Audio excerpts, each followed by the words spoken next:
Everything ready? Please remember to look at Peter at the back for time. For time. Okay, we're running 10 minutes late. Can we please settle and we can get started on our next session? Thank you very much. And I'm sure that you've had a wonderful, delicious cup of coffee and wonderful eats that have been so beautifully catered for us. I hope you haven't eaten too much so that you don't fall off the chair. But I'm sure the presentations that we've got are going to be extremely exciting. They're going to keep you awake and keep you listening. There's been a slight change in our way in which we're doing things from now. Okay, so what is going to change? The thing that is going to change is we're going to go back to the forms that you've been given for the questions. All right, and we're going to request that you please write your questions down on that little sheet, because what we realize that we need to give sufficient opportunities for people to ask their questions. And so if they're written down, there's two things. One, it's going to give you a time to really clarify your question, and so you're going to write your question down.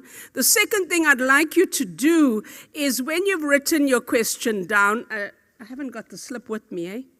But maybe if you can put your name. It's got place for your name, eh? Okay, yeah.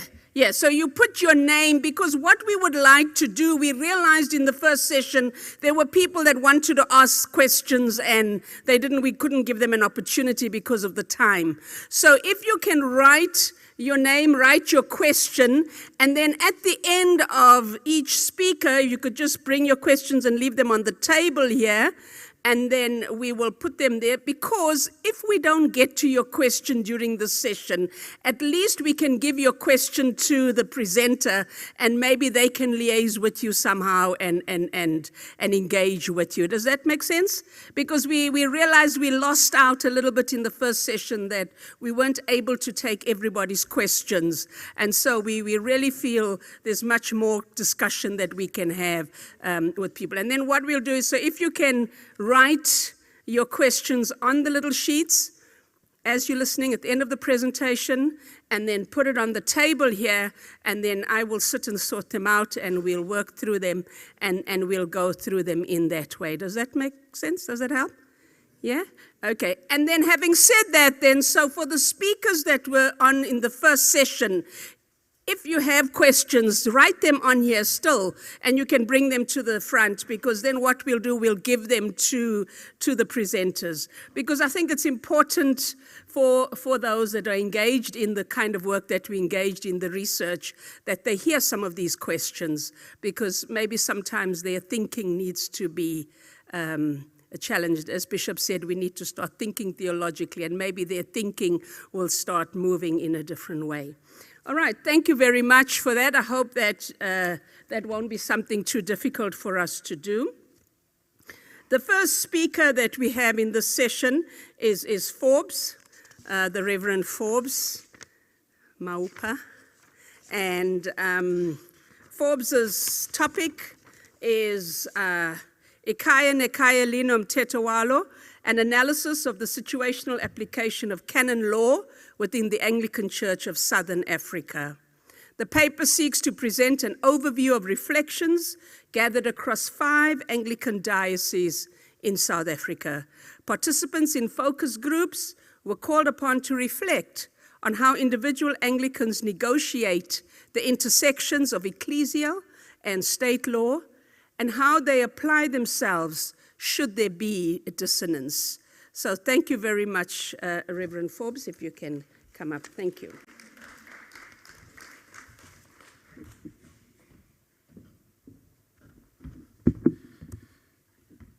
Don't time me, I'm just unlocking my laptop.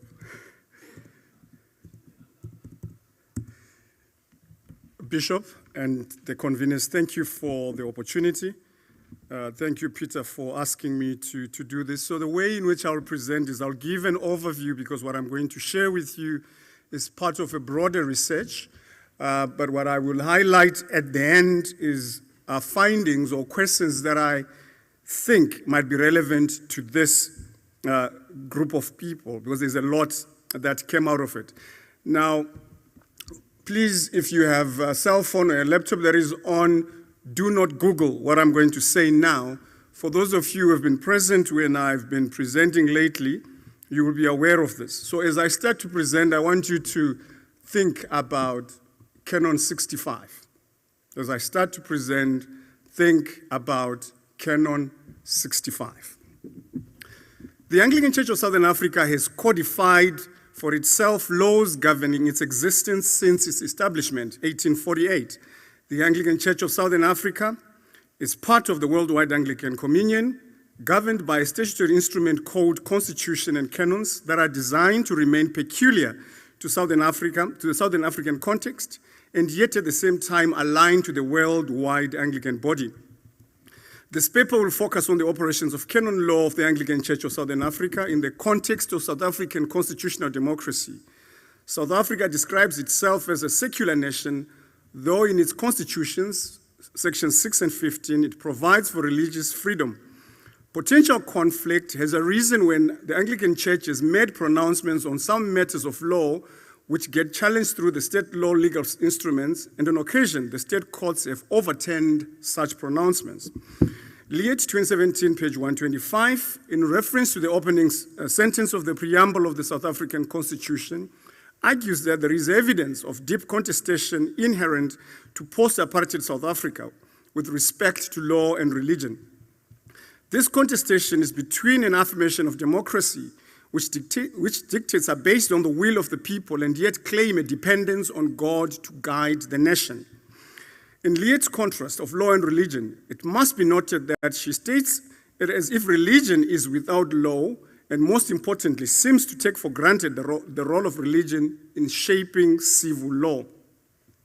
Leate, writing on secularism in South Africa, points out that under South African law, all religious bodies are subject to the constitutional provisions. Although religious freedom provisions do allow for departure from and challenges the law, making it the clear tension in Section 21 of the South African Constitution. A constitutional democracy like the one in South Africa seeks to avoid doctrinal entanglement and an overreach by leaving certain decisions to the religious organizations and yet at the same time remain interested in how those decisions are managed and applied. The proponents and guardians of canon law would love to claim that it is God-breathed, while on the other side, state law is perceived work of rationality and in-depth critical thinking. Interestingly, both sets of laws work on democratic principles. Having observed that state law has some level of mastery on canon law, it is of interest for this study to explore how Anglicans view their citizenship as a concept, both in state and church, especially in spaces where these may not necessarily agree. In other words, this study will set against the backdrop of exploring what it means to have a church with its own constitution and canons, which at times may be at variance with the constitution. Speaking at the Anglican Church of Southern Africa Canon Law Council Annual Conference in 2016, Judge Justice A.M. Mwepe set out to debunk the myth that human rights are conferred by secular rules and constitutions we make as humans. In fact, these rights are natural or God-given. Therefore, no one can take them away. This was at the inaugural conference of what is now called the Canon Law Council of the Anglican Church of Southern Africa, which seeks to revisit the place of canon law in the democratic dispensation. CALO has posited that human rights continue to feed off the inherent moral capital of its religious roots, even though that's me qualifying, human rights claims, at least in many of the regnant expressions, are now often made on the basis of secular foundation. This study explored the ways in which religious thought and ideas of state law coincide or engage with each other, and to investigate the extent of which traits of canon law, or at least religious thought, shape what we now call canon law. This takes us into the realm of citizenship, which could be multiple. And let me pause here to indicate that Principally, one ended up with what I called the three-legged pot in the bigger study, if you are going to have access to it, at which we have ecclesial citizenship, state citizenship, and cultural citizenship. So I hope you understand when I use citizenship as a concept, I'm not referring to whether or not you're a South African or a Zimbabwean or from elsewhere. I want to make sure that I stick to time, so I'm going to leave a big section. So as part of the reflection, that what I would want us to do when you listen to some of the findings that I thought would apply to this sitting, I used critical discourse analysis to try and analyze the things that the individuals were saying. As you will see, we had focus groups with specific questions that I'm going to share with you. But you'll see that the responses, which again I'll share with you a few of them, some of them you'd wonder why they ended up there. Because the question asked and the responses coming are totally different. But it shows you where people are at, and I can't challenge that, because mine was not to force people to respond to what I want. I went out with a hunch, asked the questions, and people said whatever they said. And part of what happens in discourse is that some questions are an offshoot of yet another question, and people, once they heard someone is coming, it's canon law in the state, already ideas were there of what they wanted to ask, and some of them would have thought it's an opportunity to deal with the problems they have with their own rector. And interestingly, some thought it was an opportunity to deal with the bishop. So further to critical discourse analysis, I used the Folklore typology of three analytical elements of mean-making within the textual analysis, namely the production of the text, which focus on producers, authors, speakers, intentions, and identities of authors, the text itself, and the reception of the text, which focuses on interpretation, interpreters, and readers. The church-state relationship in South Africa increasingly is under strain on multiple fronts, and this has been playing out more significantly in the courts of law. So if you just go on the website of the Department of Justice, you'll see what I'm talking about. There have been several instances for the Anglican Church of Southern Africa where the dictates of state law have been at variance with what is being pronounced in canon law. So this study explored the legal tensions as experienced in the labor courts around issues of marriage, family law, burial, same-sex unions, and so on and so forth. Again, I'm going to, because I want to share with you what I found in there. On the theoretical and conceptual framing, so that you understand where this came from, we analyzed the negotiations between religious and state citizenship with reference to life narratives or lived experiences. This concept of being and identity in religious and state law, and what that in mind instead employed a theory of citizenship based on ecclesial citizenship for grounded in social contract tradition. In simple terms, social contract theory says what it is that we will call law is defined by what we agree on as people living in the same spaces. And it continues to evolve depending on the form of citizenship you are in. So when you meet as a family, you contract on things that work for you, that best serves the family. And it goes to the community, it goes to the church, it goes to the state, and so on and so forth. But those who wield power oftentimes determine what becomes law, and at times to the disadvantage of those that might be weak. But so the thinking is already a critical look at saying these things that we call law, and as we shall see the questions, who determines what is to be? So quite often, the exclusion of the vulnerable happens within the ecclesial community and cultural communities. To what extent are people within a community truly party to the contracting of the principles they live by? Could it be that they are attracted to this appearance of order and their need to behave, to have someone or an entity make decisions on their behalf?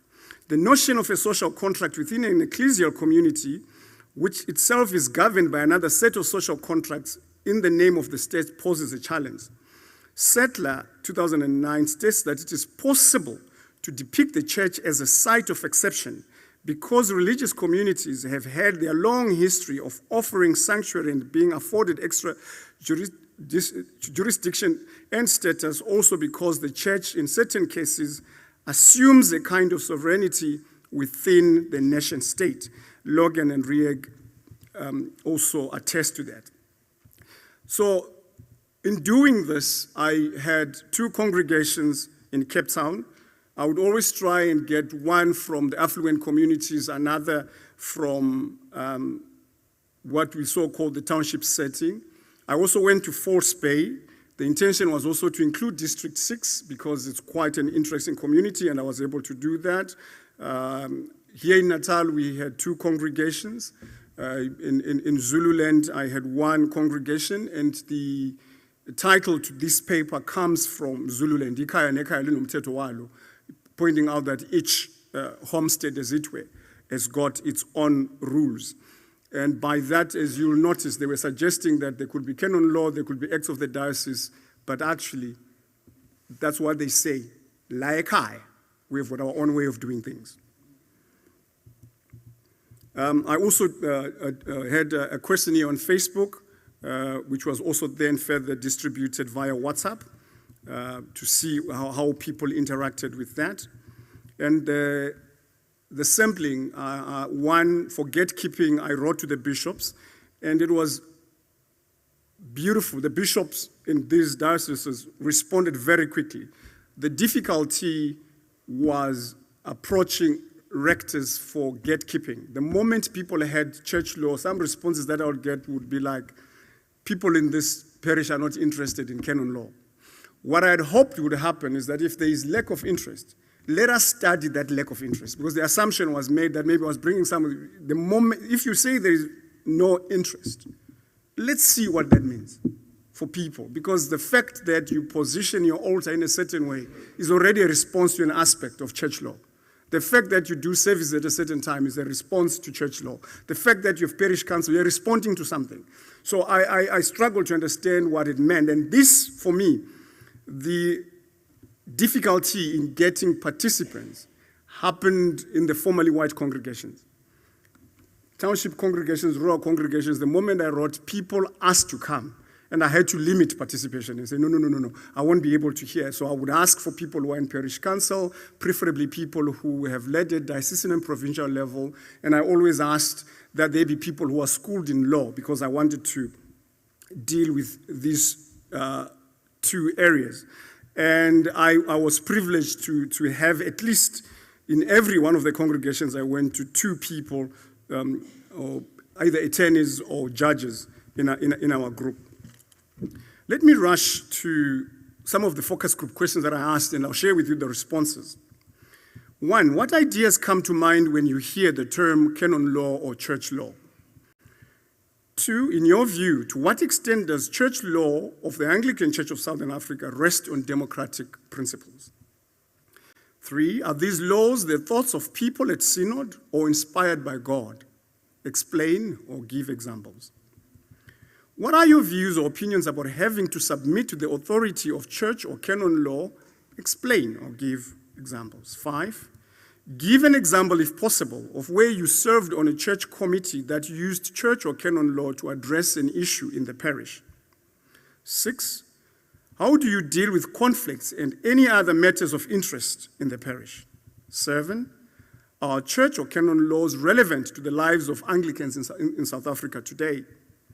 8, I gave a few items for them. Briefly discuss any 2 of the 4 issues below in which canon law is applied within South African Anglicanism in recent years. Burial within church grounds, burial of the unbaptized, marriage and divorce and remarriage, termination of pregnancy and access to Holy Communion, human sexuality and ordination for ministry. And then number 9, are there any other remarks anyone would want to make about our discussions? Now, let me share with you responses that I think might be of interest here. There are so many, because I did this as part of my PhD. So I'm just really trying to pull out a few things. So one person said, I really wanted to be a lay minister. But the canon that prohibits divorced people from becoming lay ministers stopped me. So I helped by being a parish council member. Please note, the canon that prohibits divorced people from becoming lay ministers stopped me. And someone said, when the bishop had to intervene in a case with our rector, for the first time we read the acts and the canons because we weren't too sure if the bishop would know what he was doing. Interestingly, in that particular instant, the people started reading the canons because the bishop was black. I went on to ask if they had ever had a problem checking canons when the bishops were still Caucasian, and they'd never. But the moment there was a black bishop, they didn't trust that he knew what he was doing. And then someone said, we need to change the canons that prohibit women from wearing pants. Right.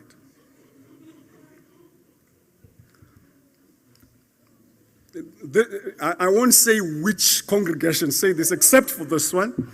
This one I'll mention because I'm using District 6 almost as a lens, as it were. Here in District 6, Cape Town, we have survived by our own will. The canons haven't done anything for us. Apartheid destroyed our lives. The canons did nothing. You would possibly know that the following would have come from a predominantly a Zulu congregation. So I hope I'll pronounce properly what I want to say here. So, this is how it was phrased, so I'm taking it the way it was phrased. So, the canons do not allow children with the izimpandla, you know, the skin. Yeah, thank you for that. To be servers or to come for communion. So there is a canon that prohibits people to. In another congregation, our priest is going against canons by allowing children to receive communion. Then this one is particularly interesting. This is Natal versus Zululand. And it came from Mothers Union. So why are the canons so different on Mothers Union girdles? And I'm quoting, we had a heated debate between us, Zululand and Natal. Some saying the girdle should be put in front, and others saying to the side.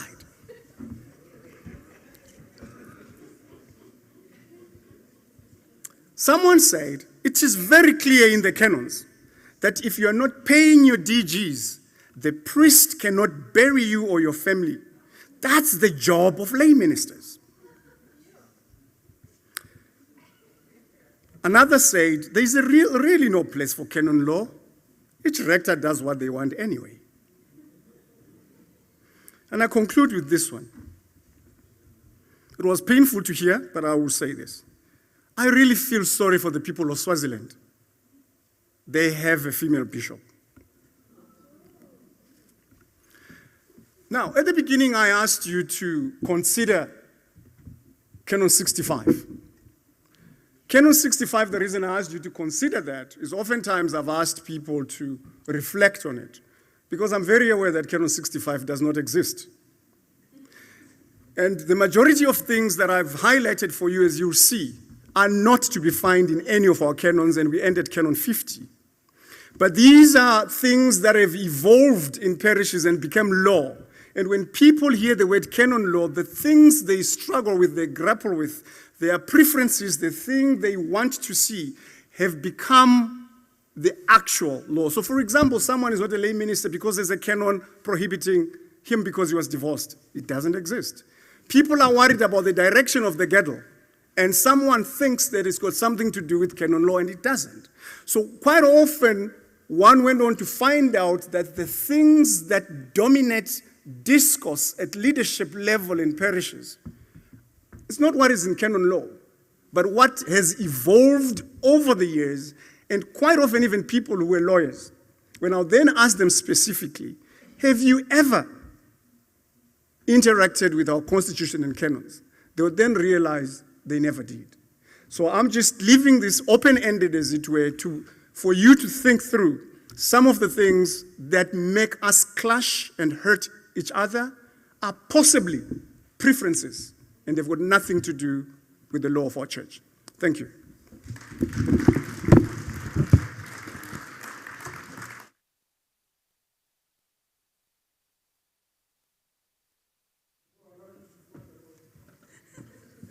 Thank you very much, Forbes, for that presentation. Oh, I left my paper.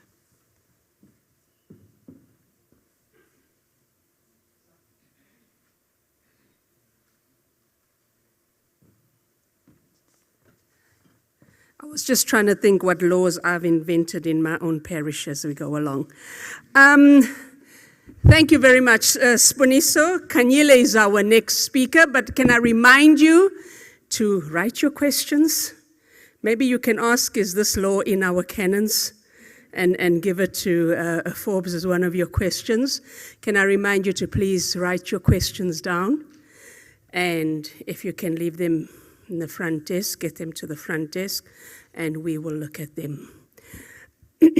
Sponiso Kanyile is going to be speaking to us about an examination of the causes of decline in membership at the Cathedral of the Holy Nativity from 1976 to 2021.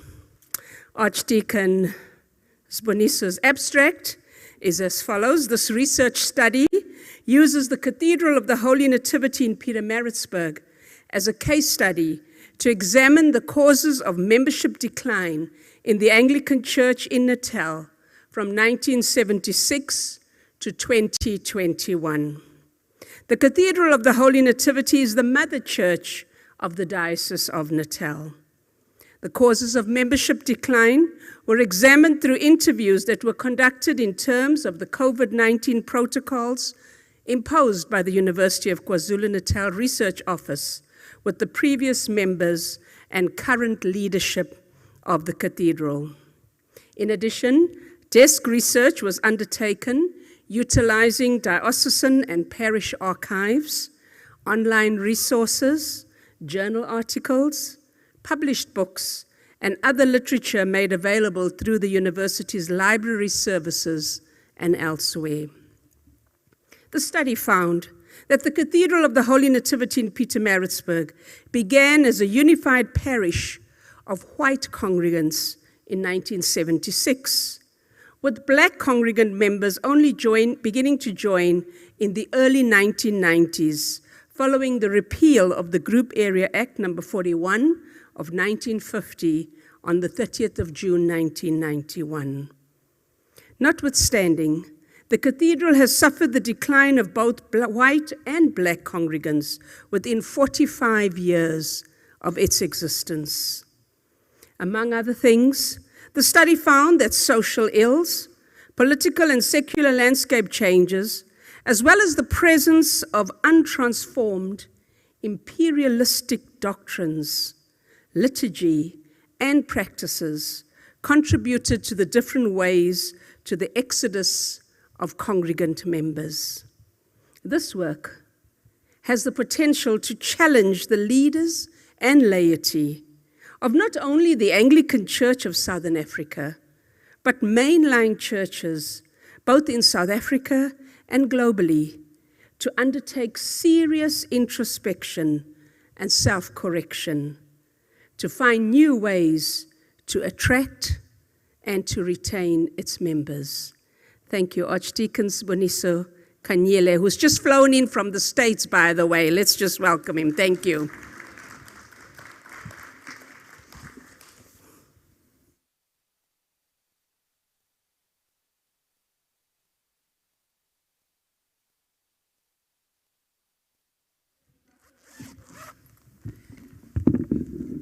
Thank you. The horses are running in my chest.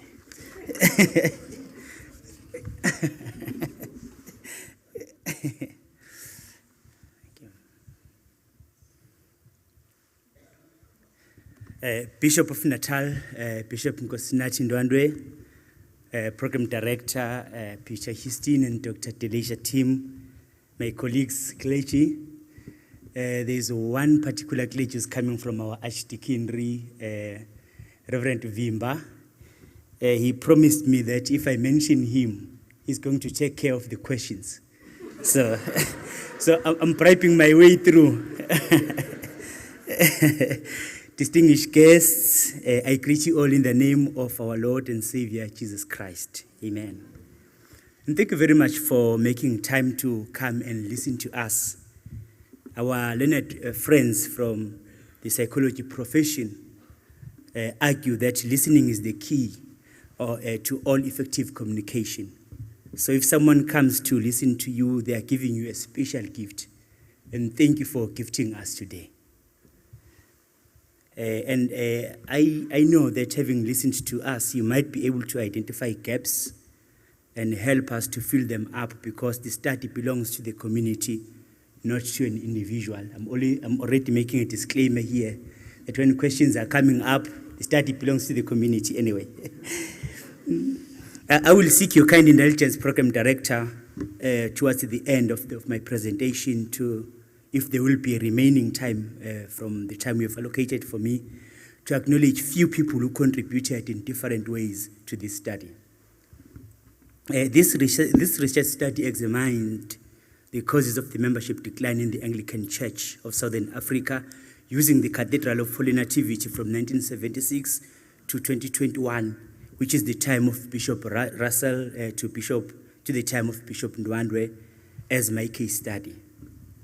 And I'm grateful to the leadership of the diocese and the leadership of the cathedral in 2020 for giving me their consent to use the cathedral, and to Bishop Ndwandwe for giving me his consent to continue with the study on his arrival in 2021.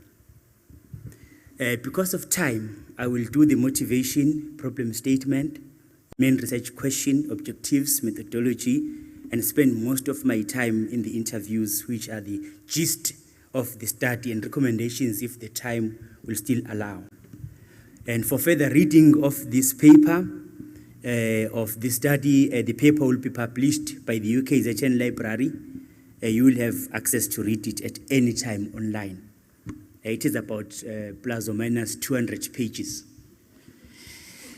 So this study was motivated by the discussion during the 2014 Annual Provincial Standing Committee of the Anglican Church of Southern Africa on why Anglicans were leaving the church in their numbers. Maybe can we pause a little bit and look at the picture that is displayed on the screen? It's painful, is it not? It is.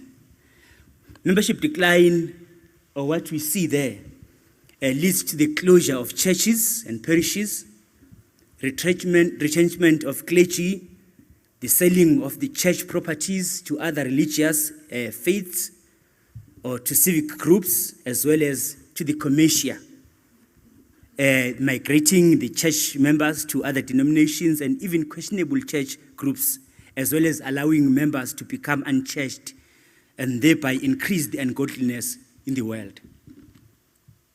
The Cathedral of Holy Nativity in Pietermaritzburg has not been spared from this exodus.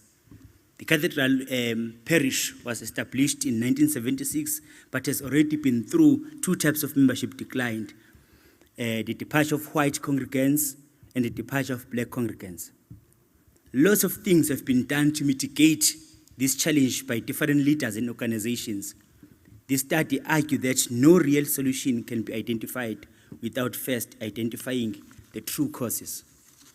So the key research question was, what are the causes of the membership decline in the Cathedral of Holy Nativity in Pietermaritzburg, with the key objectives which are to investigate the factors that has caused decline in membership in the Anglican Church of Southern Africa, to investigate those factors that have caused a decline in the membership in the Cathedral of Holy Nativity in Pietermaritzburg, and to determine whether the decline of membership at the Cathedral of Holy Nativity is related to the failure of the church to decolonize ecclesiology, and to determine what can be done to stop membership decline in the Cathedral of Holy Nativity. As part of research methodology, interviews were conducted. The contact details of previous members of the cathedral were found from the previous parish roll in the archives. WhatsApp messages were sent to about 200 previous members of the cathedral requesting an interview, but only 60, unfortunately, only 60 responded. And I'm grateful to one lady who was very much helpful in identifying them and calling them, helping me to do the study. The interviewees reside within and outside of Pietermaritzburg. 28 of the interviewees were 36 years and above in terms of age, and 32 of them were 15 to 35 in terms of age. I found others at the old age homes. I also used the secondary data, which comprised mainly of the analysis of archival material, published books, journal articles, research papers, sermon notes, newspaper articles, discussion documents, media reports, dissertation, online surveys, as well as reliable and verifiable information available on the internet-based websites. Maybe let me go straight to the interviews because I'm racing against the board that will be raised there at the back. The one thing that interviewees had in common was that the majority indicated that they will return to the Anglican Church if their concerns were addressed. A few stated that they will never return to the Anglican Church, few of them. Nevertheless, all the interviewees expressed a love for the Anglican Church, even though most maintained this from a distance. None of the interviewees showed any animosity towards the Anglican Church or the cathedral. This showed that the cathedral should seek ways to address their concerns so that members can return. A majority of the interviewees indicated that they were not happy about leaving the cathedral, which was the church of their parents, to join other congregations. But they had no choice because of the concerns they had. While some of their concerns could alienate the cathedral completely from its identity as the Anglican Church and an integral part of the Anglican Communion. Other issues concerned with tradition and culture. The issue of healing and miracles came up in the interviews. Some of the interviewees left the Anglican Church due to being ill, seeking healing and miracles elsewhere. They said that the Pentecostal churches had a type of healing ministry that was not offered in the Anglican Church. In addition, they expressed the view that pastors of the Pentecostal churches had the power to deal with evil spirits that inflict them, unlike the priests of the Anglican Church. That's what they said. Ogunu, who published the study in 2019, argued that some pastors of the Pentecostal and charismatic churches recognize the existence of evil spiritual powers, especially witches who trouble people with various kinds of illnesses. They also hold that witches and evil spirits are responsible for incurable diseases. And if any epidemic or pandemic breaks out in the village or town, they attribute it to these evil forces or the ill will of some people against others.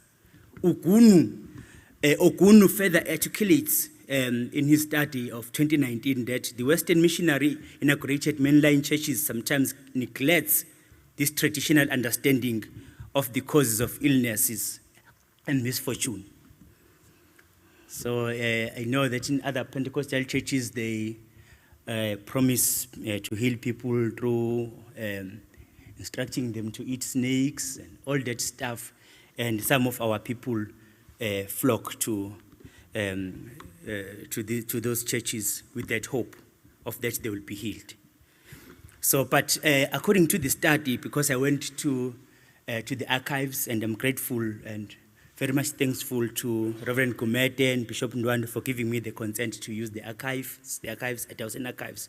There is no record of any clergy attached to the Cathedral of the Holy Nativity in the Parish Council of Vestry meeting who claimed to perform miracles. So maybe that is why they are leaving us. We don't know. African cultures and traditions came up in the interviews. Other interviewees stated that she had left the Anglican Church to join the African Zionist Church because she felt called to be a traditional healer. She tried to get help from within the Anglican Church, but her efforts were unsuccessful. She discovered that the Anglican Church system did not accommodate her call. Matsepe and Madise, who published their study in 2005, argue that the congregations like the African Zionist Church and Ibandla Lama Nazareth, the Nazarite congregation, readily accommodate African cultural traditions, those who are pressed by situations such as called to be traditionally healer, as well as those who believe they were bewitched, or who identify with African cultural traditions but wish to remain Christians, can find a home in the African Zionist Church and Nazarite congregation. That is the argument, but it is argued further in the paper. The drugs and alcohol abuse came up in the interviews. The lady who was helping me led me to another gentleman who I felt he was a little bit tipsy, the way, he was responding. But anyway, the police, according to Kanyile 2018, not me, another Kanyile, the police have confirmed that the drug situation in South Africa, particularly in Pietermaritzburg, is getting worse by the day, with the number of addicts increasing in a seemingly uncontrollable way. That is the study of 2018 on page 1 of that study. And according to Bongani Hans, 2011, the rise of alcohol drinkers and alcoholism is the thorn in the flesh to the police of Pietermaritzburg. So the rise of both latter affects the church. Teenage pregnancy came up in the interviews as well. Other interviewees got pregnant before marriage in the 90s. She stated that her concern was that there was no program in place to accommodate young people in the Anglican Church who become pregnant before marriage. After giving birth, there was no program available in the parish that could support and show her love, affirming and confirming that she's still a Christian. She said that after the delivery of a child, she tried to go back to church, but she felt like a sinner who did not fit in among the holy. A further 7 of the interviewees had the similar experience. And according to O'Regan, who published a study in 2021, more than 36,000 babies were delivered to girls aged 10 to 19 years of age in the first quarter of 2021. If all churches of South Africa do not have care and support or teaching programs for these 36 new teenage mothers in 2021, they might lose them all from Christianity and the church if, for argument's sake, all of them are Christians. Dysfunctional families came up in the interviews. One of the interviewees stated that he was baptized and confirmed in the Cathedral of Holy Nativity under the instruction of his parents. He remained a member for a few years after he was confirmed. He left the cathedral a few years later. He reported that while his parents appeared to be perfect Christians at church, at home they lived like enemies. His father would physically abuse his mother in front of him. They would sometimes fight in the morning before going to worship, and then act like a holy couple in front of people in the church. This was not the only member known to the researcher where they left because of domestic violence and dysfunctional families. So he felt that he doesn't belong to the church of what he called hypocrites. That's what he said to me. He said hypocrites. He called his parents hypocrites. He said they are fighting at home but acting holy at church. And the issue of divorce came up in the interviews. One of the interviewees left the Anglican Church following the divorce settlement with one of the members of the parish. Usually, when women get married, she leaves the church she belongs to as a single woman to join the church where her husband worships. So she will become a new member of the church. This was the case with one of the interviewees who married a member of the cathedral and subsequently became a member. Following her divorce, she left the Anglican Church and went back to a previous church. So she left with her children as well. So that is how we lost a member. Also, there was a male interviewee who got married to another member of the cathedral, only to later divorce. The interviewee felt that it was toxic for him to continue to worship at the cathedral in the presence of his ex-wife. After the divorce, he left with his children to worship to another church. So we lost a member also there. So the issue of divorce in Southern Africa, is a South African social problem. It does not only affect the cathedral. According to staff writer in Business Tech, the National Department of Home Affairs reported the high rate of divorce between 2008 to 2011, following by the consistent increase from 2012 to 2017. The divorce rate increased in such a way that it reached a point where there were 0.4 divorces per 1,000 people across the population, staff writer stated. The social illnesses affect membership of the church. This social illness affects somehow the membership of the church. And people who have divorced are unlikely to continue to worship together. That is the fact. And there was one interviewee who said that the parish's stance when it is coming to the issue of salvation is not clearly defined. So she left the church to find other saved people, according to her. And then recommendations, and this is unpacked well in the study.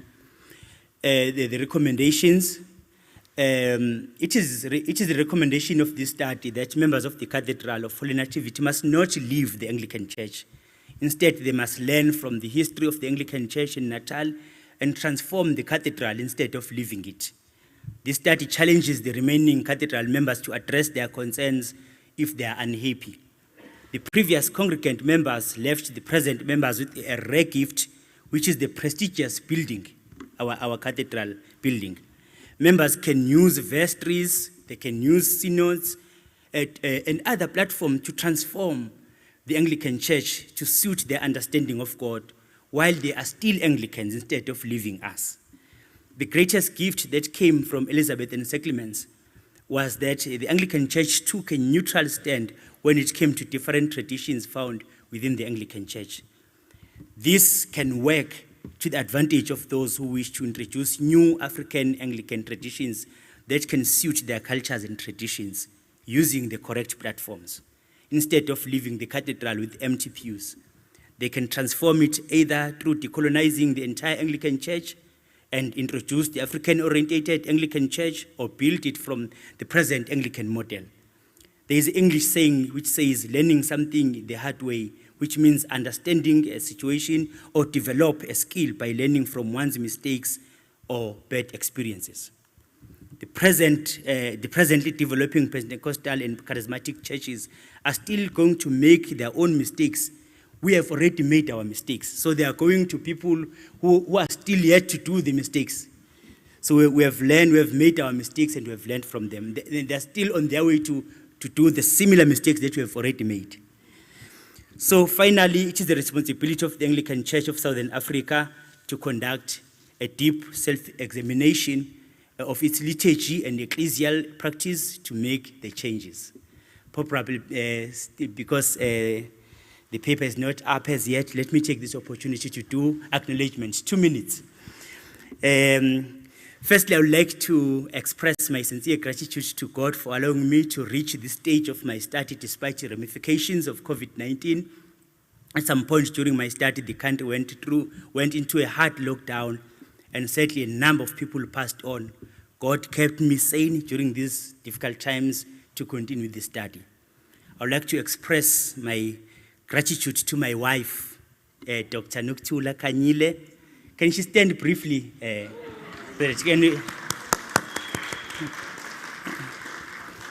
For supporting me with almost everything that she has for me to complete this dissertation. I do not think I would have made it this far without her unwavering support through her loving words and actions. So thank you, Mngam. My sincere gratitude also goes to the University of Mpumalanga for financially supporting me with 100% bursary without expecting any favors in return. I would like to express my sincere gratitude also to the Bishop of Natal for allowing me to study while working in the parish and in his archdeaconry. I also want to thank him for allowing me to use his name in the topic of this dissertation. Thank you, Bishop Nkosinathi. My My sincere gratitude goes to Mrs. June Walters for allowing me to use her late father's name, Bishop Philip Russell, in this dissertation. Many thanks go also to Dean Dabezinhle Sibisi for his confidence in me and for allowing me to use Cathedral of Holy Nativity as a case study during his tenure as the Vicar General of the Diocese of Natal. And I would like to express my gratitude to my supervisor, Professor Smangaliso Kumalo, for becoming a friend to me, who will sometimes speak even in the middle of the night about the study. I would like to thank also Dean Forbes and his wife for their unwavering support and for spending time with me. I went there and spent about 2 days with them talking about this study, and they were sharing with me how the early days of the cathedral were, because he was a dean for a very long time, so he had an idea of how the cathedral was like in the past. So we spent about 2 days together engaging and talking about this study. Many thanks goes to all people who agreed to participate in the interviews that were conducted for this study, especially through the difficult conditions that were placed in them by COVID-19. They agreed to the unusual way of conducting interview that was determined by hard lockdown. I'm very much grateful to them. And I thank everyone who participated in different ways for the success of this study. And finally, my gratitude to a friend and Reverend Gary Leonard, the first reader, perfectionist, and the editor who helped me in editing this dissertation. Thank you. Thank you very much.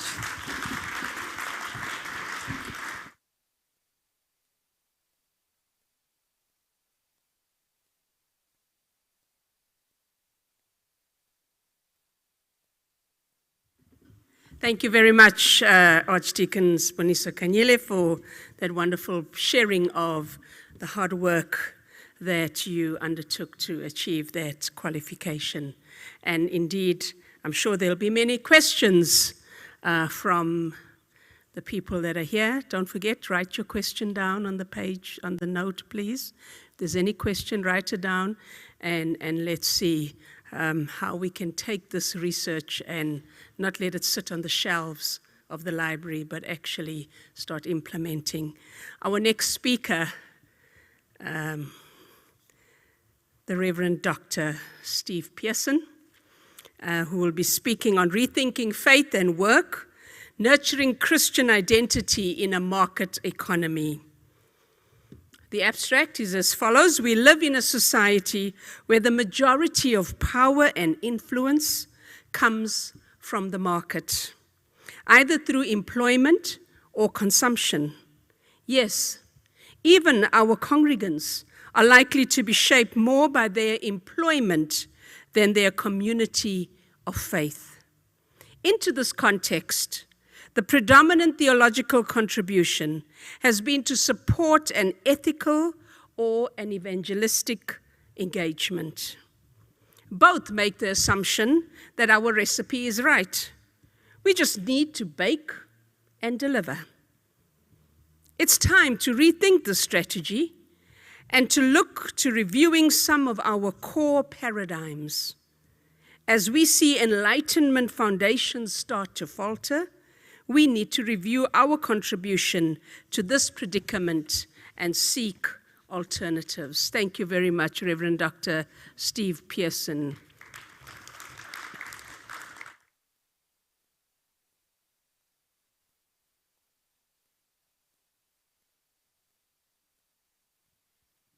All right, so remember your questions, please. We're waiting for your questions that you have. Write them down.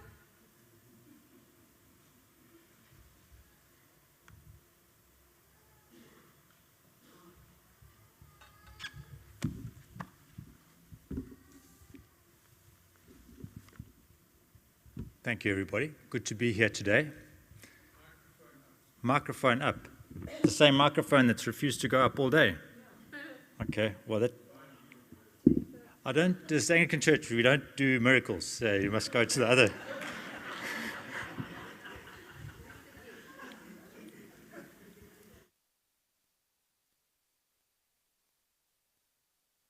going to start off by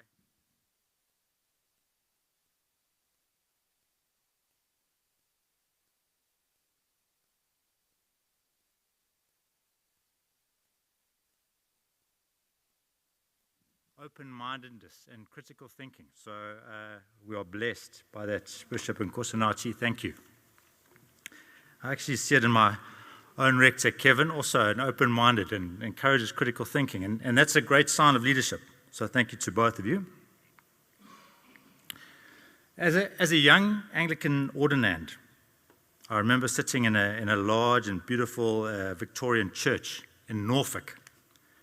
And I looked around to the other 5 congregants in this large church, and I realized that we Christians hadn't seen urbanization coming. I think when we finally worked out urbanization, we didn't factor in for the combustion engine. So we built churches within walking distance of each other. Secularization also caught us by surprise, and we didn't anticipate such a radical impact on the society and the way it sees church. So once again, we're back in the familiar space of being late for a big event, as we daily see signs of a 4th industrial revolution unfolding. I think we're grappling still with the impacts of the 3rd industrial revolution. Things like AI, big data, pervasive connectivity, and a transformed economy are all changing our lives, and we're not ready. So in the brief time I have this morning, I want to just share some thoughts about how we need to change our thinking about the relationship between faith and work. It's probably more accurate to talk about the relationship between faith and a market economy, because these challenges are relevant to you whether you are a worker or a consumer.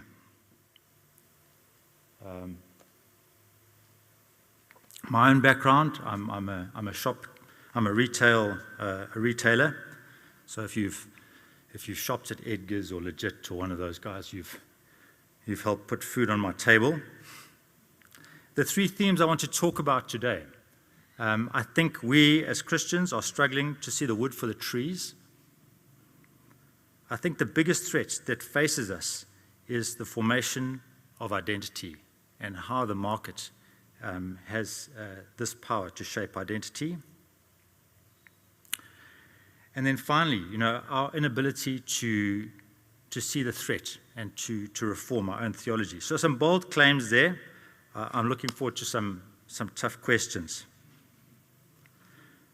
Most of the engagement in writing about faith and work deals with personal ethics. We're starting to see some large macroeconomic trends, and I want to focus on these. I want us to step back and to maybe have a view of the forest rather than getting caught up in the trees. So I've taken a graph from this book, Capital and Ideology, by economist Thomas Piketty.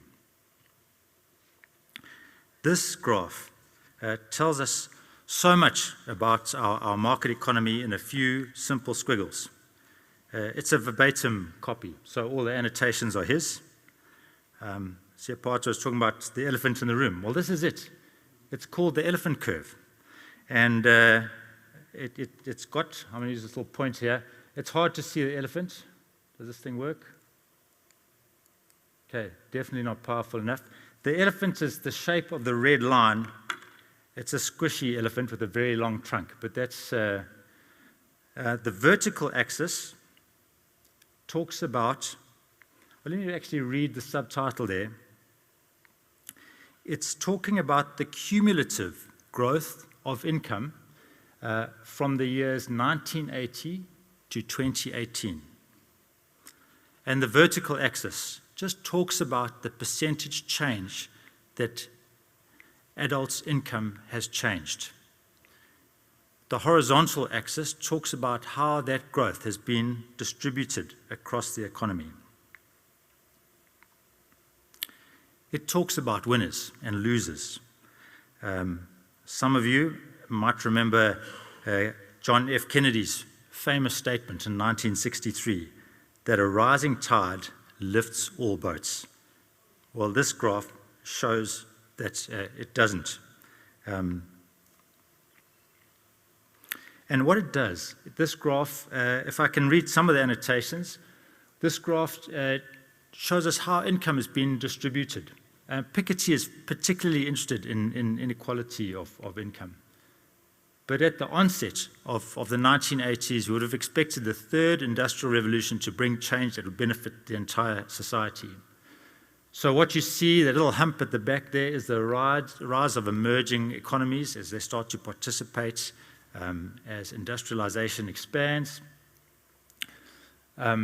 And then you see a slump in the middle, which I'm going to chat to a little bit and explain what's happened there. And the most unanticipated part is this huge rise, where it says there, the top 1% of the global economic participants captured 27% of the economic growth since 1980. So that's quite a statistic. This is like putting the economy on the couch, and it allows you to say a couple of things about how it behaves. And these macro trends help influence us as theologians in how we respond. The first point is that our market is obsessed with growth. The need to deliver short-term economic growth is the most powerful directive of the modern economy. Yuval Harari, author of *Sapiens*, writes, "To understand modern economic history, you really need to understand a single word, and that word is growth. For better, for worse. In sickness and in health, the modern economy has been growing like a hormone-soused teenager." Hartmut Rosa, the German sociologist, refers to this relationship between growth and the market economy as dynamic stabilization. Seemingly contradictory words, but it says that our market can only remain stable as long as it is growing. So growth has been written into the DNA of the market. Those of you who are in employment, it means that you're going to have to work harder next year to stay in the same place. And this is what Rousseau takes into his theory of social acceleration. So we must be careful in talking to our congregants about living a balanced life. The economy is fighting against them. The market promises growth based on merit. It doesn't promise equal wealth. It just promises equal access to wealth. That's its promise. In the 1980s, the suspected promise of economic development was that we would see reduced inequality in the market. We would not have expected to see the bottom 50% enjoying such a small recovery. We expected the advances of production, the advances in supply chain, more access to education would allow for more people to be economically active. But that's not what's happened. So that's what makes the elephant curve so surprising. You've just seen a concentration of wealth, that 27% sitting in the top 1%.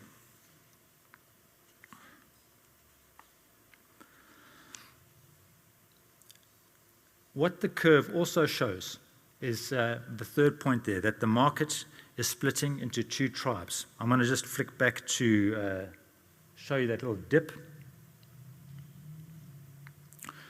What has happened since the 80s is that the engine room of the global market has changed.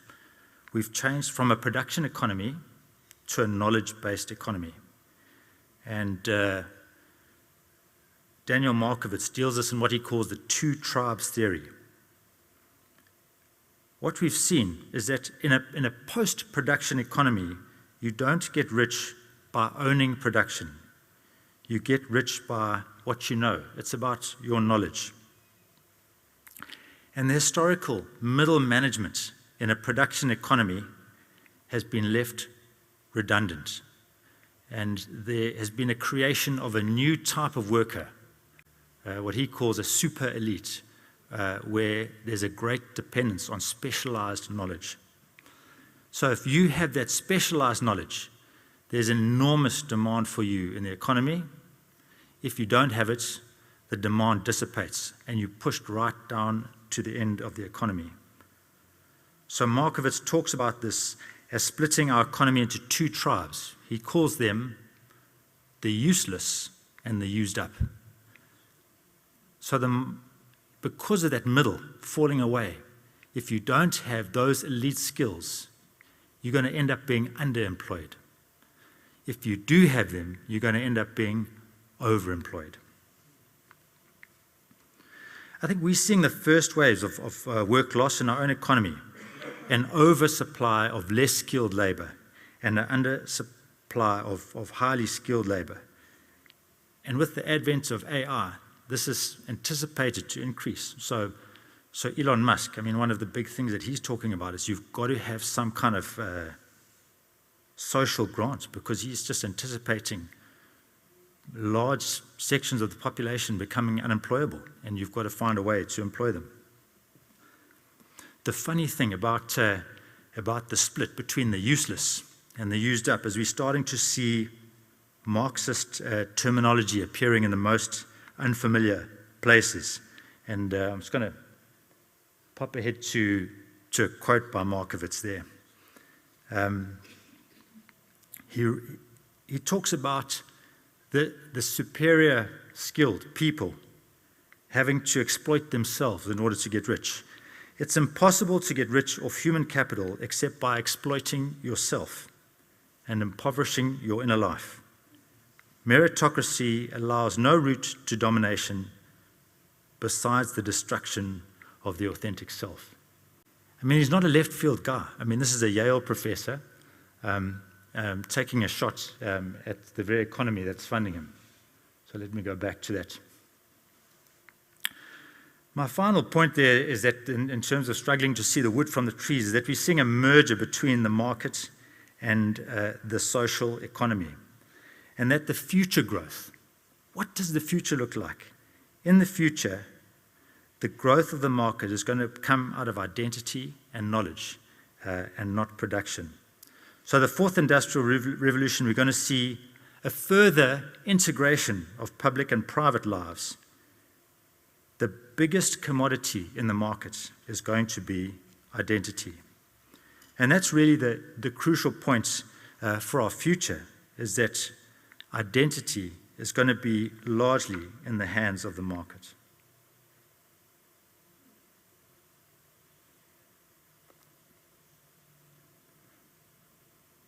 I'm skipping stuff here. No, I can't go back. So my second point is that the biggest threat to us, and it's a threat, is to the formation of identity. I'm bringing two things together. We're saying that the future of the market is going to be dependent on the commoditization of identity, and saying that this is a significant threat to the Christian gospel rather than an opportunity. And here I want to introduce the writings of James K.A. Smith. I think if your name is James Smith, you have to put your initials anytime you get quoted. And he did a lot of writing around cultural liturgies, just trying to understand what is happening to the epistemology of our society, the way we think, the way we form our ideas. And he's one of the sort of prophetic writers who's talking to the sort of Enlightenment ideals starting to crumble. The promise of modernity was that the application of rational thought would free us from being captive to religious myths. I mean, that was the whole idea of secularism. Hey, leave faith behind, and you can start thinking for yourself. The reality, as Smith tries to portray it, is that we've simply exchanged one dictator of master narratives for another. Power has shifted from the church to the market. And he's got some amazing quotes. But his real focus is epistemology, how we get to know stuff. He writes, "We are what we love, and our love is shaped, primed, and aimed by liturgical practices that take hold of our guts and aim our heart at certain ends." And by liturgical practices, he's talking about the things we do, about how we participate in the market, about how the market dictates our values and ideals. He's got a marvelous chapter on going to a shopping mall and how that informs how we structure and see society, what we see as beautiful and successful, and how we value the quality of life. So he writes here, it's not so much that we're intellectually convinced and then muster up the willpower to pursue what we ought. Rather, at a precognitive level, we are attracted to a vision of the good life that has been painted for us in stories and myths, images and icons. It is not primarily our minds that are captivated, but rather our imaginations that are captured. So we're looking to a future where the most powerful shaper of human identity on the planet is the market. There's a circular movement that is created here. We purchase skills from the economy to enhance our ability to contribute so that we can go back to the economy and purchase markers of prestige. I'm skipping this section. These are some of the books just talking to the power and influence of the markets. And I'm going to duck straight to wrapping up with my third point here. I don't want to be penalized. We as Christians don't see the threat. We don't see the need to reform our theology. Because we don't really see the forest for the trees, and because we're so focused on personal ethics, on what it means for me and my workplace, we don't necessarily see these larger forces at play driving the changes in our society. We don't see the market as the most formative institution on the planet. Our encouragement to people is, hey, please be honest at work and don't sleep with your co-workers, unless, of course, they're your spouse. Smith writes, Christians fail to articulate strategies of resistance because they fail to see a threat, because they fail to see these cultural institutions and practices as formative, fail to see them as liturgies rather than just neutral or benign things we do, fail to recognize what's at stake in them. In my own research, I've been helped by a Yale professor, David Miller, who chronicled the growth of the church faith and work movement since the mid-1980s. And he classifies the various approaches, and all of these really relate to microethics or microevangelism. They don't deal with the larger picture at play. There will always be a vocational element of our work, but there's a need for a higher priority, a kind of prophetic imperative. Instead of having a package deal of taking our faith to the market, we need something more defensive, something that reforms more. I'm thinking along Jeremiah vibes as opposed to more of an evangelistic mode. It's a great time to be rethinking and reforming our theology. We are seeing modernist ideas and conceptions of knowledge starting to crumble. We are seeing society starting to turn in against itself. And we need to take this reflection back to our own theology. Charles Taylor, that great author of The Sources of the Self and The Birth of Secularism, he links Augustine to Descartes as a source of individualism.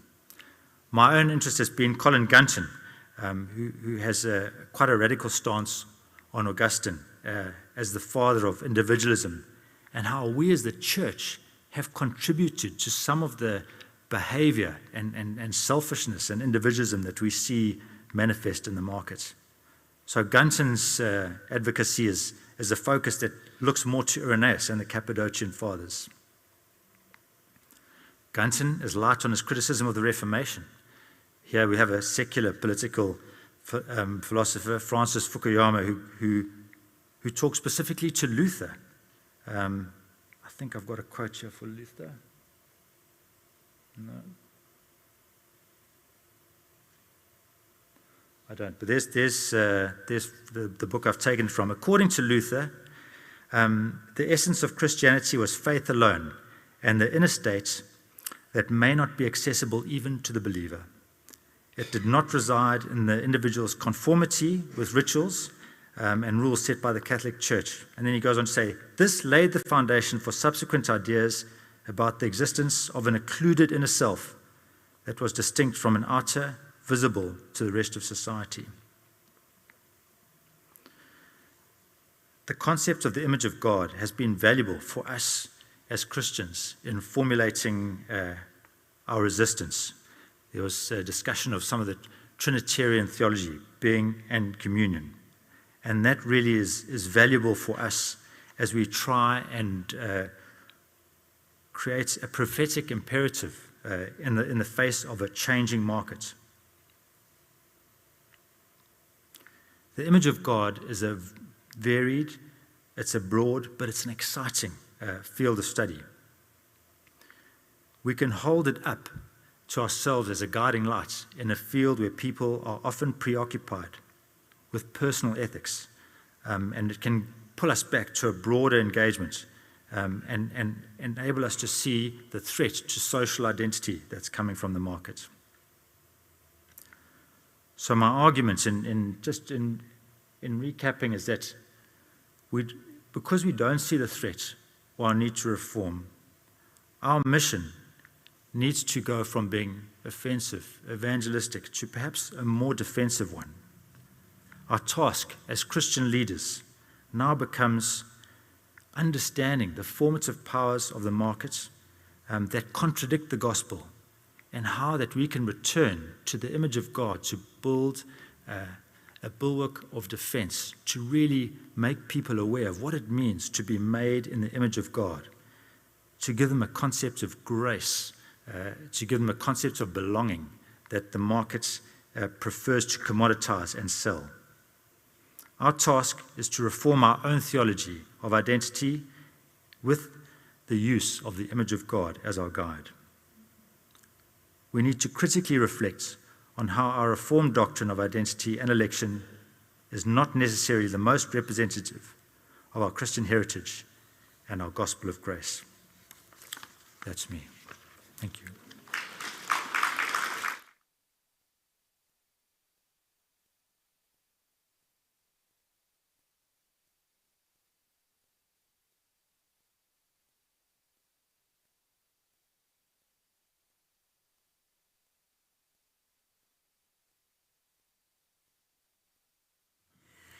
Wow, thank you very much, Steve, for that presentation. We've now come to the end, but let us just show appreciation once again to all the presenters that have presented. Thank you.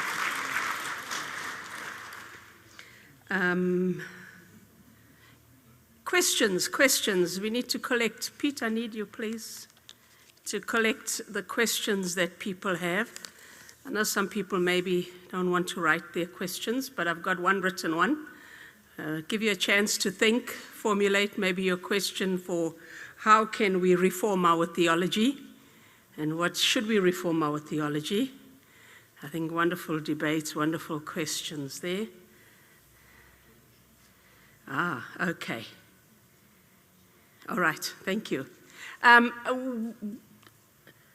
I've also got, what I've got here is people have also got questions for the first three speakers as well. So if you have some questions that may be for the first three speakers that you do have that weren't taken, let's just open up for that now as well, if anybody's got any. Okay.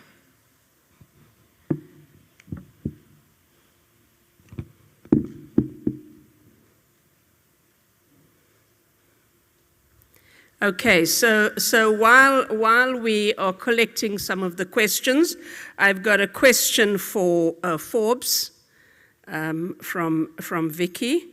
Do you think, are you listening, Forbes? Do you think that the response that parishioners were not interested is because they have not read the canons or even know that they exist? And a sub-question is, whose responsibility is this? I have a question for Andrew. Andrew's still here. Andrew, from Do. And Andrew, the question is there a difference between discrimination and sympathy and or empathy? Is that correct? Okay, thank you. Is there a difference between the discrimination and sympathy or empathy? Wow, thank you. Thank you. All right.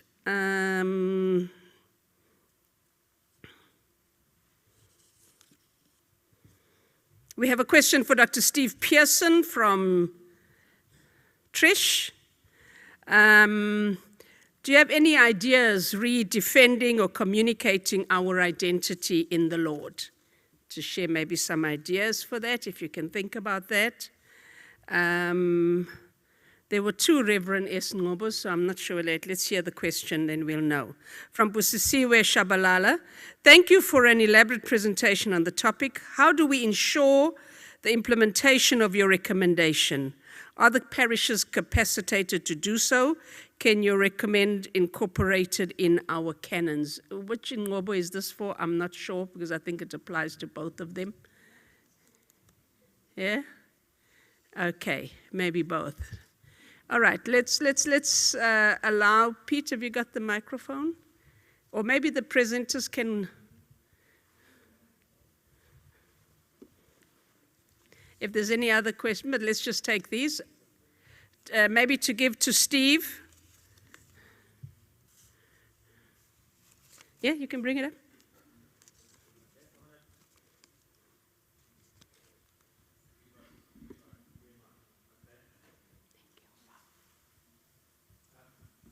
I feel I'm holding this thing, but okay, so we won't actually. I understand the question is as a practical idea. Yes. I'm going to give one. Yes. We spoke about the theology of disability. Sizwe also mentioned that Trinitarian term, being in communion. Practically, the image of God is not something I can possess on my own. It's something that's possessed collectively. It's when I belong to God and I belong to the community. It's not about me as an individual. It's more of a collective term. So practically, a lot of the language that we have around who we are is individual, and we can practically work that out in our liturgies, which we do. I mean, the communion is just a wonderful, wonderful way of preaching grace over a market of individualism. So that, yeah, I guess I would say that for the case of the disability, as an example. Thank you.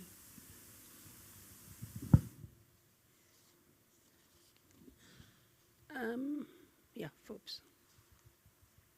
While Forbes is coming up, there's another two questions for Steve, but let's hear from Forbes. All right. The response about parishioners not being interested, it was really about gatekeeping, because the parishioners not being interested is a response you're getting from the rector even before the parishioners know I'm coming.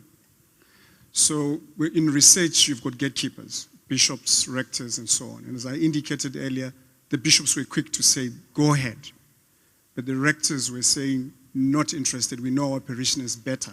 So the parishioners never got to know that I was going to be coming for research anyway. So it's not that parishioners were not interested, it's gatekeeping. Whose responsibility is it? It's all ours. I'm sure, as I always deliberately do, for some of you, and this is not to say anything bad, when I say think about Canon 65, the possibility is some of you actually wrote it down because you thought it does actually exist. And you possibly didn't know that our canons end at 50. But if I had perhaps said, as I've done in other places, those who have read 65, raise your hand before this. Some people have done that. So I just didn't do it here because you don't want to embarrass people. But in actual workshops, I do that. And people rarely say, I have read and I disagree with it. And I'm thinking, okay, cool. But it doesn't exist. So whose responsibility is it? This is our church. If it is our church, we should be invested in knowing. Don't say the bishop didn't teach us or the rector didn't teach us or so and so. It's all our responsibility. Thank you. Thank you very much. The Ngobos?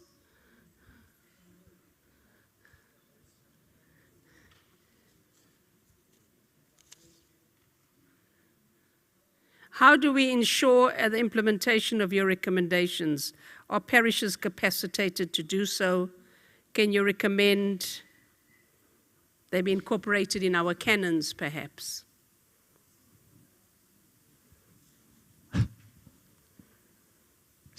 Caesar has been directed your way. Your recommendation, application of theology of development.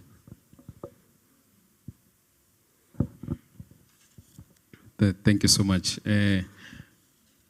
I believe that each and every parish or each and every church should be judged by its activity in the location where it is, in the community where it is located. But it is very clear when it comes to the functions of the parish council according to the Dawson Acts. The very first expectation is for the parish to examine the needs of to consider matters affecting worship, evangelism, education, social responsibility, and pastoral care, and to examine the needs of the community and to initiate such action as shall be necessary. So it is there, according to our Dawson Acts, for the parishes to discern the move of God where it is located and therefore participate in what God is already doing in their communities. Thank you. Thank you. Thank you very much. Two last questions to Steve from Nora. The first one, the Catholic Church have social teachings which include the common good as a theological concept. We in the Anglican Church are seemingly way behind, but what difference does theology make without an active program?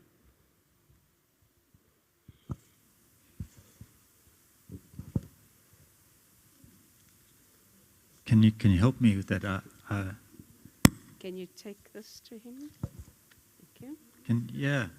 Just help. Oh, okay. So when it comes to economics, I mean, even in our prayers, intercessory prayers, we mention the common good, and the idea of the common good is a theory of the economy as well. That the economy is for the common good, not about individual self-gain.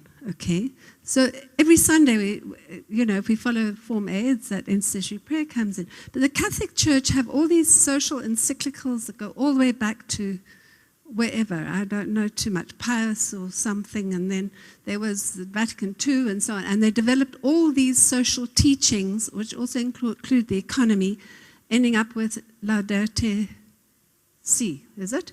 On the economy of nature and how we relate to nature and whether it's exploitative for self-gain or whether it's for the common good again. I mean, I haven't actually read into these things, but this is my overall understanding. And as far as I can see, the Anglican Church doesn't have that comprehensive social teaching, but even with those comprehensive social teachings, what does it matter without programs of action? So I'm challenging the Anglican Church here in this diocese, since we're all here together.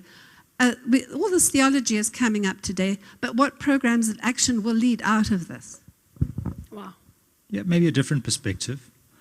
I'm not so sure that the solution lies in a program. I think it lies in perspective. We need to understand. My own example, I work in a workplace. If you're in a place where you belong on a contractual basis and your work is derived on merit, these are things that don't sit well with grace. In a workplace, if I perform poorly, I get managed. In the church, I'm a member. I belong. I receive God's grace regardless of anything I do. It's really, I'm able to participate. But we live in a society that's meritocratic. And I think it's really the way we perceive the message of the market and how we kind of treat our gospel as the antidote for that. I think the things like I mentioned communion before, which for me is, it's our way of counter liturgy to the gospel of merit. It's the gospel of grace. So perhaps, yeah, I'm less of a program type person. I guess I would just say that in our teaching and preaching, it's looking behind the message of what we see in the market, and making people aware of that and how that can transform their identity. I think that's important. Thank you. And as you're talking about identity, there's a question from Terry Hurd for you. What are the things in particular which the market has shaped in terms of our identity? Can you give us maybe one or two examples? Thank you. So the market helps determine what you love. I think the market has influenced our value system, the things that are important to us. We live in a society where things are commoditized. They're translated into a value. We see things as possessions. And I guess the danger is that even something like grace, is you feel it's something that gets invested in you. Grace doesn't get invested in you. You get invested into the communion of God, into grace. I don't know if I'm answering your question, Terry, of how the market influences.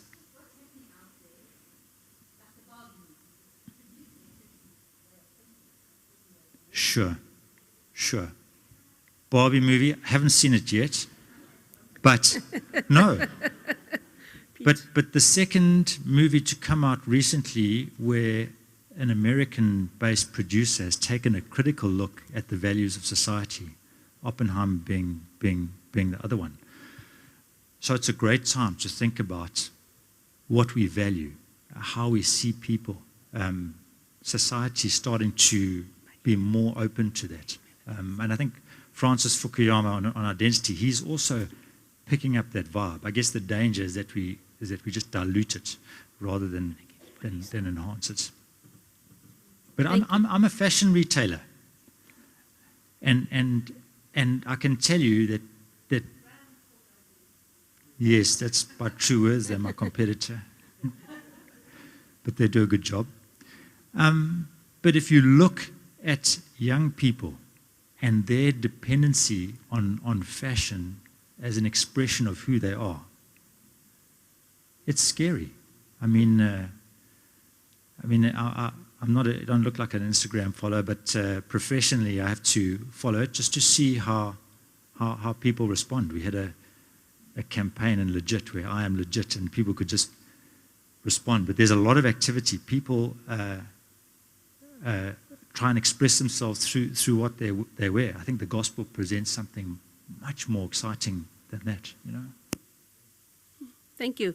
Thank you very much. I have Archdeacon Sponiso, you didn't get off lightly. There's two questions for you. How do we, one is from Sinatemba Mncube, how do we, as the church, create a safe space for young people to discover their spiritual gifts and be mentored for growth within the church?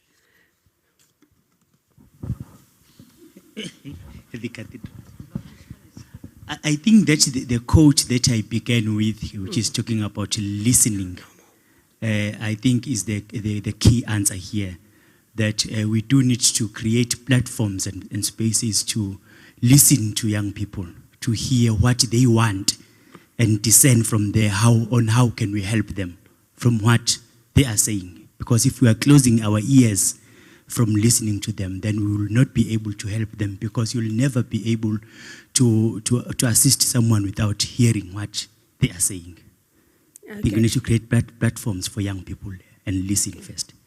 And so another question linked to that was actually, how can we engage congregants in Bible study and Bible knowledge as a way of retaining members in our church? Maybe how effective is that in How?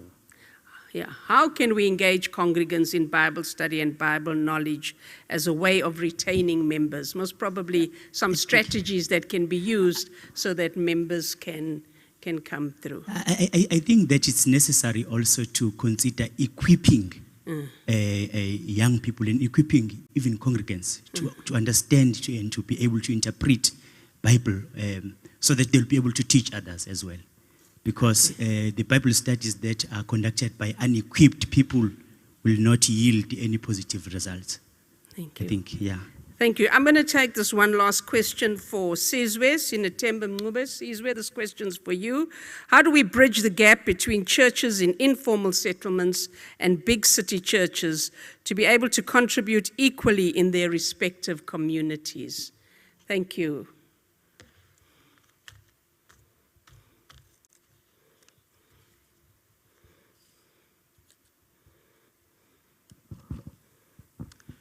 Thank you so much, Sinatemba. I think for me, on that one, development as capability is key. Not to see, or also to involve those in different contexts as activator of their own well-being. It's either you see a glass half empty or half full.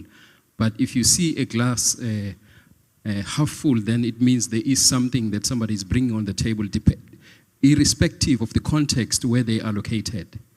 And one of the benefits of being in a diocese like the Anglican Church, of being a church like the Anglican Church, is that resources are shared from the parishes who are able to afford. They are also shared with parishes who are struggling. But I think the first point would be to see development as capability, not to see somebody who has nothing to bring on the table. You build on what they have. They are gifted irrespective of their disadvantaged backgrounds. Thank you. Thank you very much. The closing, I want to share one last comment. The World Council of Churches and the ecumenical organization like the Diaconia Council of Churches have long critiqued the market economy. This is a comment from Andrew Wambach for Steve, and he's saying to us, we need to revisit the documents like the Oikos journey as they're looking at the critique of the market economy. I want to say thank you once again to everybody. If you have any more questions, we're already 1:05, and we had promised people that we would leave at 1 o'clock. If you do have any other questions, please write them down, give them to the speakers, and we can engage after this. And I think in terms of today's session, the real thing for us to look at, as Bishop initially said, thinking theologically. But I want to say part of today was for us to assist us to identify gaps of knowledge and gaps of things that need to be happening in our communities, in our church, in our diocese. We've heard today some practical steps, how to implement some of the stuff that people have been researching. I hope you've taken note of some of the practical steps, and I'm sure you've got some more suggestions yourself. I think what's very important in a day like this is that I can almost see that we are giving birth to communities of researchers, and we will find that there's people with similar topics, similar areas of research that maybe can start coming together in the diocese and start creating that rich hub of research and information and knowledge. So the community of researchers coming up. I also believe that part of today was for each one of us to raise new questions. Maybe for some of us, there's new questions that have been raised, and I think that's part of the research process, is once we can raise those questions and have these questions that we can start looking at. And so my prayer is that as we were gathered here, that there's new questions. How can I go back to my parish and start looking at my Canon 65s and 70s that I've implemented in my own parish? And how can we go back and how can we look at various practices, liturgical practices and ecclesiastical practices that we have implemented in our own parishes? And so I want to encourage you from today, and Steve spoke to us about reforming our own theology, and maybe maybe starting to engage. I think Steve took us, we've been taken down so many different paths today. As we sit here, there's so many different ideas that have been shared. And I'm sure somewhere along the line, you will find a home for yourself and maybe find a group of people that would be interested in this kind of research. I want to remind ourselves of, in the Middle Ages, very, very, very long time ago, clergy were, somebody spoke about citizenship, clergy were actually the citizens most likely to be able to read, and they were the ones that had access to a collection of books and expensive stuff. And when you look at our traditional universities, especially if you look at places like Oxford and Cambridge, many of them were given birth to from the church and the readings and the work of the church. And then we came to the issue of the university being that one body with God as the center. And that's where the name university, in its sense, has its origins. And so that one university, one body coming together with all its many parts and trying to work together. And so I want to encourage us that today, as we listened, that prayerfully and hopefully, through these theological studies that have been undertaken, that you are able to see differently, to sense differently, and to relate differently. And hopefully you've even been pushed to find your way around the perspectives of others and to learn to pitch your own tent in the territory of theological education. And when I say pitch your tent, Kanyile stood up here and he said, it's not this Kanyile, it's another Kanyile. And so I want to say, maybe next time when we speak, we can say, it's this Kanyile that is saying this, and my names are going down as being cited of the work that we are actually doing in and amongst each other. So I want to say thank you once again to each one of you for, first of all, thanks to the presenters once again. Let's give them a round again. I want to say thanks to each and every one of you that made this a success. As Pete said, I think between him and I, we have least faith, and Sizwe is of greater faith, and we got many, many people. Thank you. Let's give thanks to each one of you that has been here. And I hope that next year, take note where I'm going, next year, I've already identified, amongst us here, I've already identified 3 or 4 people whose names, Pete's name is first on the list for next year. No pressure. Tertia, your name is next on the list. No pressure, you know. We've got all these wonderful people sitting here that, Tulani, your name's next on the list too. So we've got all these wonderful people that are doing wonderful work. And so next year, let's strive to bring more people to come, to be greater in depth, to say, wow, last year I heard about this and I went back and I started researching and I found this in my parish or in my community and my diocese. So really a big thank you to each one of you for being here. A great thanks to the Reverend Jill Padot for all the eats that we had. Let's give thanks to Jill for organizing all of that. Thank you very much, Jill. Thank you to our host parish, the Reverend Sizwe Ngobo, and his team, his wonderful team at the back, his audiovisual and support team. Thank you very much. But thank you also to your whole team who got the chairs together, who set up everything. The lady who came and gave us coffee this morning so we could actually start before everything happened. Thank you very much to your team. I also want to say, indeed, a great thank you to our Bishop Nkosinathi, for taking the time today to be with us, to highlight the importance and to plant the seed on fertile ground of Pete, and for him to just take the baton and run with it. Thank you, Sababa, for your presence. Thank you very much for your initiative. Thank you. Let's give thanks. And so having said that, I would like to invite our Bishop back to the podium, please, Bishop, to grant us a blessing and maybe say a few more words for us in closing. Thank you very, very much, everybody.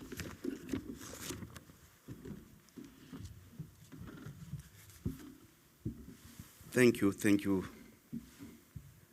Delicia, for inviting me to say a few words before we close. To the presenters, You did a marvelous job. I was sitting down there listening to all of you and saying, wow, look at the richness that is in our church. The richness that goes unnoticed because we do not create platforms like this where we listen to one another and we realize how much God has given us as a church. It's all here. And I want to also say, you know, it would be wonderful, all of you who have actually produced something, if one of those copies could find a way to the diocese so that at least we have a copy, if at least in our archives, so that this information is not out there, but we also have it in the church because it has been produced by you who are members of the church. It would be wonderful. Just want to encourage you, whenever you produce some of these wonderful documents for universities, let one of them find its way to the diocese. In that way, we will know who has done what within our church. Yes.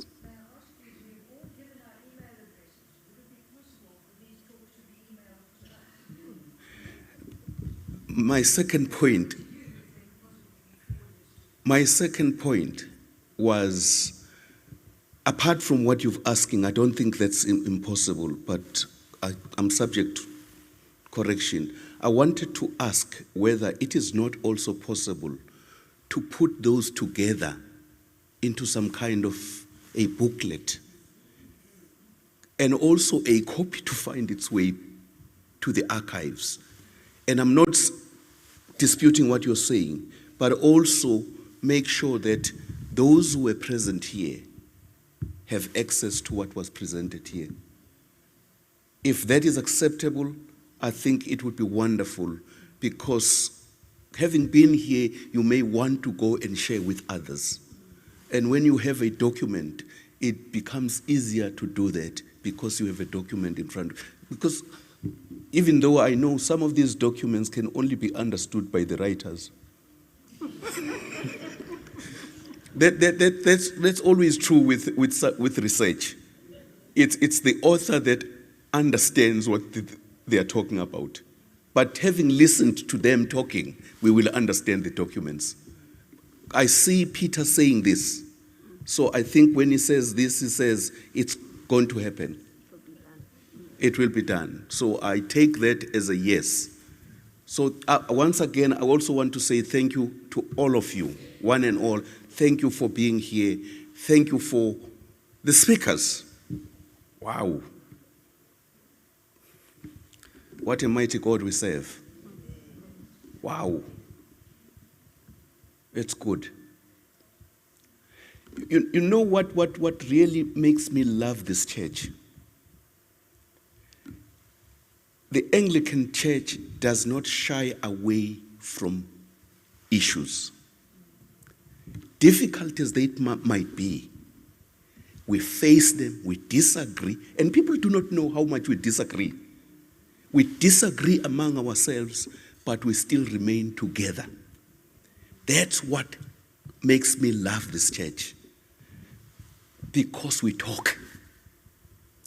It is in the process of debating and talking about issues that we find one another, because the Lord of the church is there to guide us. So I do pray that all of us become open to listening and hearing different perspectives, so that we are able to judge. Some of the things that you hear may not be comfortable, but listen, because we are all in a journey together. So that somewhere, because we journey with the Lord of the church, we end up actually finding one another and rejoicing at the discovery that we've made together. It cannot be made unless we journey together. And that's all I wanted to say, to encourage us. And I'm looking forward to next year's. And Peter, diaries get full very quickly. And mine is already over half full for next year. And to get the date soon will actually help. So that one knows that on this day, come what may, nothing actually will get into the date. And we look forward to those. Others may come forward who would want to also come and contribute. We look forward to those contributions so that we grow as a church. And we begin to, you know, this church, from where it comes from, used to look at the issues, talk about issues, analyze issues, and that's why we were able to actually challenge and actually face some of the issues that were confronting society, because we understood what we were doing. Because we no longer meet, we don't even understand what's going on. And we need to begin to come together, look at the issues, get those who are able to analyze the issues to say, this is what is happening, this is what is happening, so that we learn from that wisdom, and together we begin to formulate strategies that will help us move forward as a church. That's the challenge we face in today's society. We cannot be relevant unless we understand where we are and we have solutions that are relevant for the society in which we live.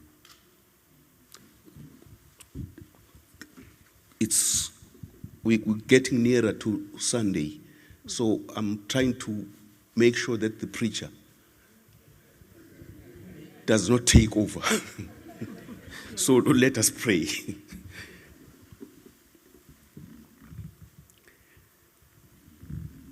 Loving God, we want to say thank you for this day and for all that has taken place, for our speakers, and for the level of engagement from the audience.